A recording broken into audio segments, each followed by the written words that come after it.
Welcome, LanceScurvX here, the Scurv podcast. I have another one for you. We're smiling, but are we really happy?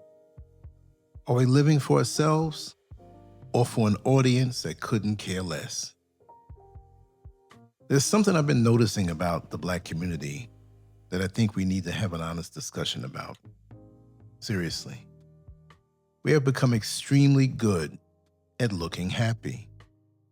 We know how to dress up, take the picture, fix the lighting, find the right angle, put the right caption underneath it, and convince everybody watching that our lives are going exactly the way we want them to go. We know how to celebrate the vacation, show the restaurant, display the new clothes, post the relationship, show the children, talk about the money and make everything look beautiful. But behind some of those pictures, there are people who are truly exhausted, lonely, frustrated, insecure, and wondering when they're finally going to feel as good as they look. That's what makes this conversation so important. I'm not saying that every smiling picture is fake, and I'm certainly not saying that Black people aren't happy. There are plenty of people who are genuinely enjoying their lives, and they should. The problem starts when looking happy becomes more important than actually being happy. There's a difference between enjoying a beautiful moment and feeling pressure to constantly prove to everybody else that your life is beautiful. One comes with joy, the other comes from performance. We're living in a time when people can create an entire public identity without allowing anybody to see what's really happening behind the scenes. Somebody can be struggling financially while posting pictures that may look wealthy. Somebody can be lonely while constantly posting pictures surrounded by people. Somebody can be miserable in a relationship while posting romantic photographs. Somebody can be struggling with their self-esteem while presenting themselves online as completely confident. Somebody can be emotionally exhausted while telling everybody else to stay positive. After a while, you start wondering whether we are actually living our lives or simply managing an image of our lives.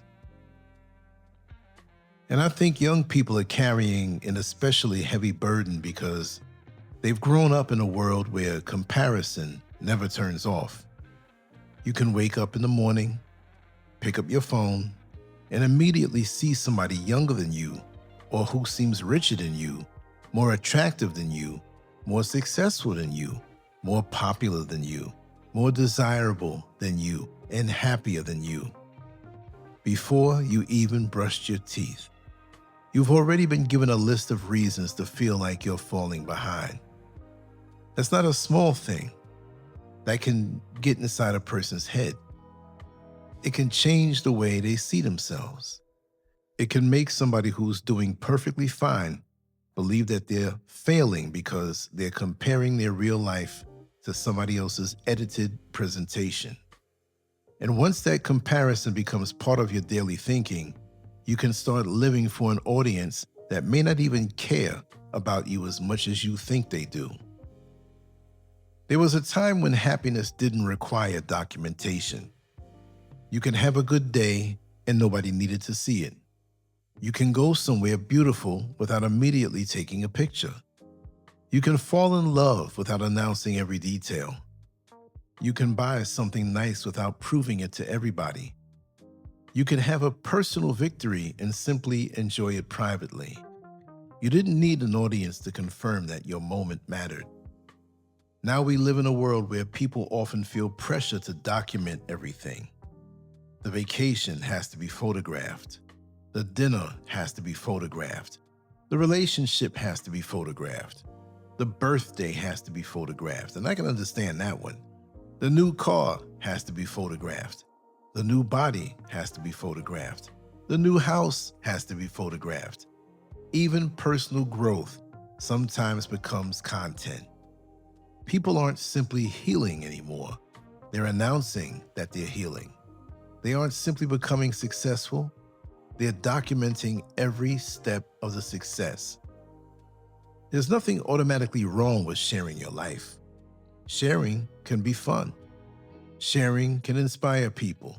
Sharing can create connections. The problem begins when you can't enjoy something unless somebody else sees it. That's when you have to ask yourself an uncomfortable question. If nobody can see this, would I still want it? That question can expose a lot. If nobody can see your clothes, would you still want them? If nobody knew where you traveled, would you still want to go? If nobody knew how much money you made, would you still want that career? If nobody knew you were in a relationship, would you still want that relationship? If nobody could compliment your appearance, would you still feel good about yourself? Those questions aren't designed to shame anybody. They're designed to make us think. Because there's a difference between enjoying something and needing recognition for having it. There's a difference between confidence and constantly seeking confirmation that you're desirable. There's a difference between success and needing everybody to know that you succeeded. One of the biggest problems we're dealing with is validation. Human beings naturally want to be appreciated. There's nothing wrong with that. We want to be recognized. We want people to tell us that we're doing well. There's nothing strange about that. The problem comes when outside validation becomes the foundation of our self-worth. When somebody posts a picture and receives hundreds of compliments, they feel good. Then they post another picture and receive fewer compliments, and suddenly they wonder what happened. Maybe the picture wasn't good enough. Maybe they don't look as attractive. Maybe people don't care anymore. Maybe somebody else has taken their place. Before long, their emotional state starts being controlled by numbers on a screen. That's a dangerous place to live. Because if other people have the power to make you feel valuable, they also have the power to make you feel worthless.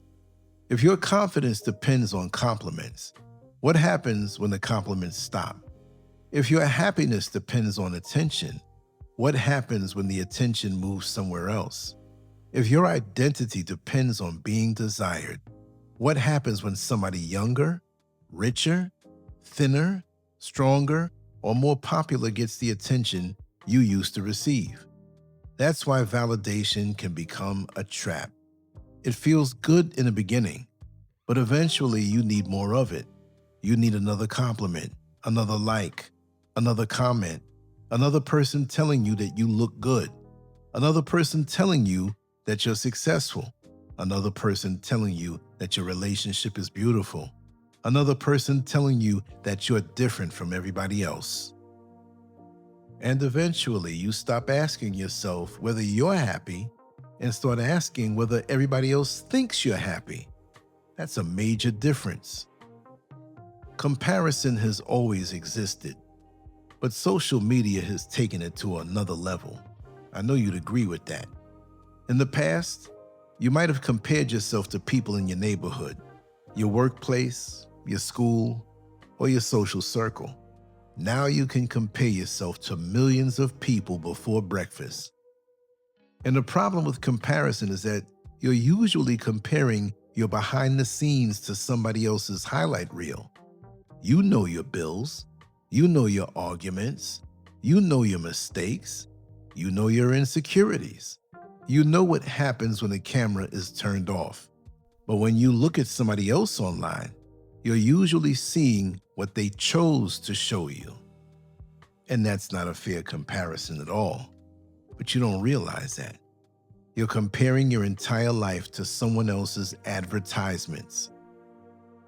Imagine walking into a store and deciding that your life is inferior because the advertisement looks better than your living room. That's essentially what we're doing when we constantly compare ourselves to people online. We're judging our reality against somebody else's marketing. And this can be especially damaging for young people who are still trying to figure out who they are. They're still developing their confidence. They're still learning what they value. They're still discovering what kind of relationships they want. They're still deciding what success means to them. Then social media comes along and gives them millions of examples of what they're supposedly supposed to become. Suddenly, everybody has to look a certain way. Everybody has to dress a certain way. Everybody has to have a certain body. Everybody has to have a certain relationship. Everybody has to make a certain amount of money. Everybody has to travel. Everybody has to be independent. Everybody has to be successful before a certain age. And if you don't have those things yet, you can start feeling like something's wrong with you. Here's the part that I think we don't talk about enough. You can be surrounded by people and still be lonely. You can have thousands of followers and still feel unseen. You can receive hundreds of comments and still feel like nobody really knows you. That's because attention isn't the same as connection. Somebody can watch every video you post and still have no idea what you're actually going through. Somebody can like every picture you upload and never call you when you're struggling. Somebody can comment heart emojis underneath your relationship picture and have no idea that you cried yourself to sleep the night before. That's rough. That's the strange loneliness of the digital age. We have more ways to reach people than ever before, but reaching somebody isn't the same as knowing somebody. Real connections requires vulnerability. It requires being able to say, "I'm not okay." It requires being able to admit that you're scared. It requires being able to tell somebody that you made a mistake. It requires having somebody who can see you without the makeup, without the filters, without the perfect lighting, and without the carefully written caption. That kind of relationship can be uncomfortable because you can't control the image. But that's also what makes it real. Another form of pretending is the constant performance of success. We've created a culture where people feel pressure to look like they're winning all the time. Nobody wants to look like they're struggling. Nobody wants to admit that they're starting over. Nobody wants to say that they made a bad financial decision. Nobody wants to admit that their career didn't work out. Nobody wants to say that they're living with family because they need help. So instead, we perform success. We show the car, but not the payment. We show the vacation, but not the debt. We show the clothes, but not the credit card bill. We show the restaurant, but not the financial stress. We show the business, but not the months when there were no customers. We show the success story, but leave out the years of failure. Again, there's nothing wrong with being proud of what you accomplish. You should be proud. The problem is when people start believing that they have to look successful before they're allowed to feel worthy. Failure doesn't make you worthless. Starting over doesn't make you worthless. Living modestly doesn't make you worthless. Needing help doesn't make you worthless. Understand what I'm trying to say? Being behind schedule doesn't make you worthless. Life isn't a race where everybody has to arrive at the same destination at the same age. Relationships have also become part of this performance. People aren't simply dating anymore. Sometimes they're displaying the fact that they're dating. There's a difference. A relationship should exist between two people before it exists for an audience. But social media can create pressure to prove that you're loved. You have to show the flowers. You have to show the dinner. You have to show the vacation. You have to show the anniversary. You have to show the gifts.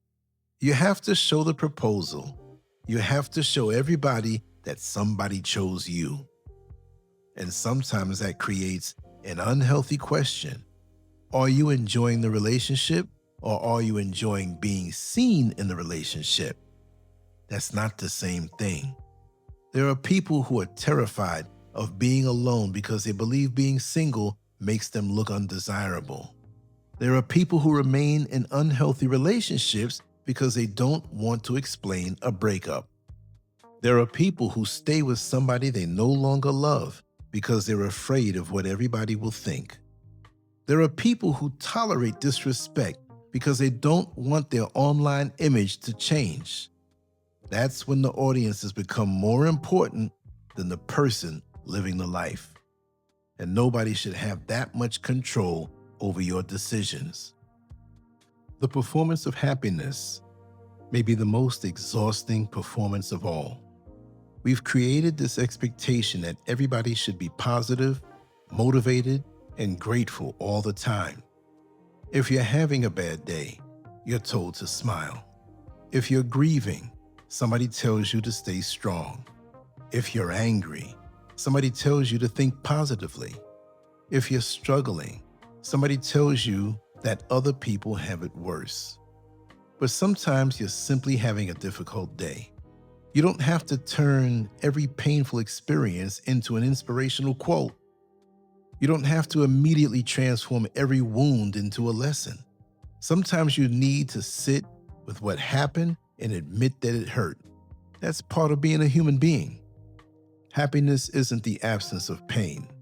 Happiness isn't pretending that nothing bothers you.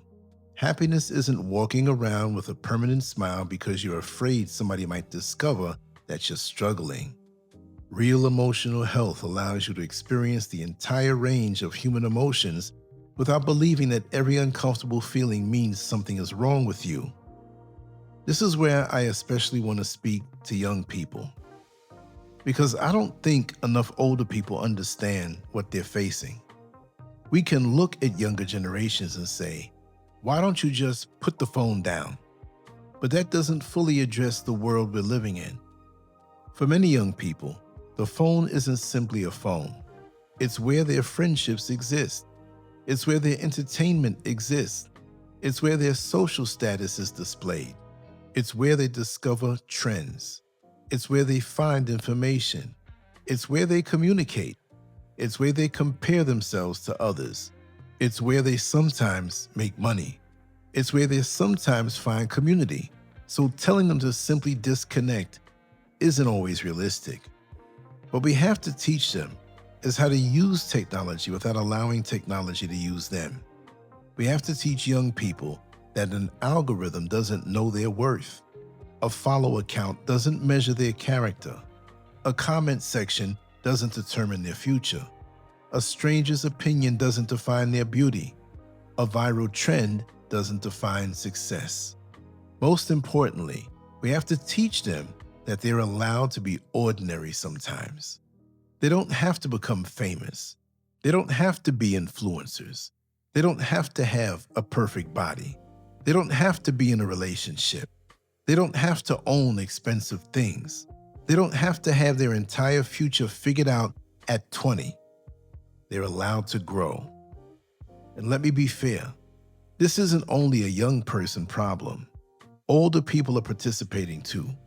We may complain about younger generations being addicted to social media while secretly checking your own phones every few minutes to see who liked your post. We may laugh at young people for wanting attention while enjoying attention ourselves. We may criticize people for pretending to have perfect lives while carefully choosing what we show people about our own lives. Human beings are human beings. Age doesn't automatically make somebody immune to validation. The desire to be admired doesn't disappear when you get older. The desire to feel attractive doesn't disappear. The desire to feel successful doesn't disappear. The desire to be respected doesn't disappear. What should change as we mature is our understanding of what actually deserves our energy. At some point, you have to realize that impressing strangers isn't the same thing as living well. That's the question I want everybody to ask themselves. Who are you really living for? Are you living for yourself, or are you living for an audience? Are you choosing your career because you love it, or because you want people to respect you? Are you buying things because you need them, or because you want people to know you can afford them? Are you dating somebody because you love them or because being single makes you feel embarrassed? Are you working on your body because you want to be healthy or because you need strangers to tell you that you look good? Are you traveling because you want to experience the world or because you need photographs that prove you went somewhere? Are you posting your happiness because you're genuinely happy or because you're trying to convince yourself that you are? Those questions can be uncomfortable, but sometimes discomfort is exactly what we need, because the person who constantly performs for an audience eventually forgets what they actually wanted before the audience arrived. When you live for other people's approval, you eventually give them control over your life. You start making decisions based on how things will look instead of how they'll feel. You start choosing appearances over peace. You start choosing recognition over fulfillment. You start choosing status over substance. And that can lead to a very strange kind of success where everybody thinks you're winning except you. Imagine achieving everything you were told would make you happy and still waking up empty.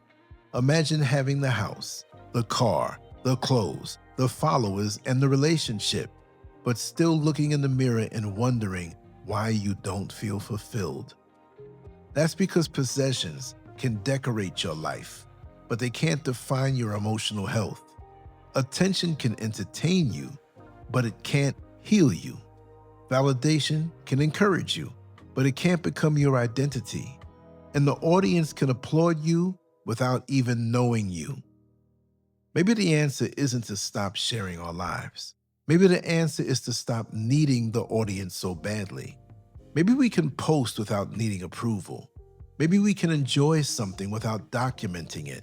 Maybe we can have a bad day without pretending that everything is wonderful. Maybe we can admit that we're struggling without feeling ashamed. Maybe we can tell the truth. Maybe we can say, I'm not where I want to be yet. Maybe we can say, I made a mistake. Maybe we can say, I'm lonely. Maybe we can say, I'm scared. Maybe we can say, I don't know. Maybe we can say, I need help. There's strength in that. Real strength isn't pretending that nothing hurts. Real strength is being honest enough to face what hurts and mature enough to do something about it. I think we've been sold a dangerous idea that our lives have to look extraordinary to be valuable. Everything has to be bigger. The house has to be bigger. The vacation has to be better. The body has to be more impressive. The relationship has to look more romantic. The career has to sound more important. The children have to achieve more. But maybe a good life doesn't have to be spectacular. Maybe a good life is waking up healthy enough to appreciate another day. Maybe it's having somebody you can laugh with. Maybe it's sitting outside and enjoying the weather. Maybe it's eating a good meal. Maybe it's having enough money to pay your bills without losing sleep. Maybe it's having a peaceful home. Maybe it's being able to look in the mirror without hating yourself. Maybe it's having a few people around you who genuinely care about you. Maybe that's enough. I think the Black community needs permission to stop pretending. We need permission to admit that sometimes we're tired. We need permission to admit that sometimes we're lonely. We need permission to admit that sometimes we don't know what we're doing. We need permission to admit that some relationships aren't working. Some dreams didn't happen. Some plans failed, and some things hurt more than we expected. None of that makes us weak. None of that makes us failures. It makes us human. We also have to stop measuring our lives against photographs.